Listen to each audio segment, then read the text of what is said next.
So let's talk a little bit about the best case practices in terms of URL. When we're talking about the URL, the domain is the first portion, yoursite.com, and then the URL is everything after that, including the domain. So mattcutts.com/blog/SEO-advice-URL-canonicalization would be an example of a URL.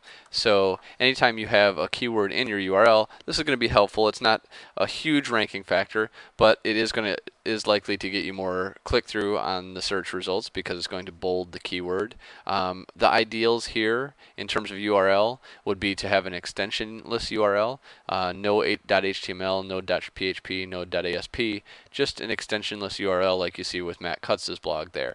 And the reason for this is that you're much less likely to have to go back and move a URL later in time if you have this extensionless URL. Now, this being said, this is an ideal. This is not what you have to go out and do on your site tomorrow, and you have to balance the real world execution on SEO with these ideals of SEO in a vacuum.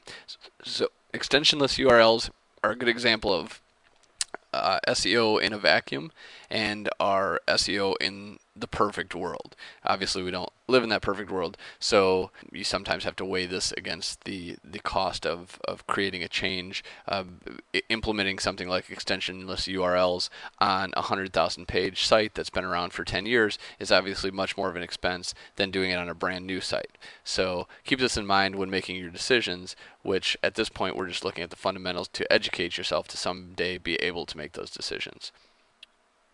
So a couple more points on best practices for a URL. You're going to want to use keywords in the URL because it's going to show up in bold in those search listings. You're also going to want to use dashes in between the keywords because this is going to show up essentially as breaks or spaces to the search engines. They're going to see that there's two words separated by a dash. It serves as a separator.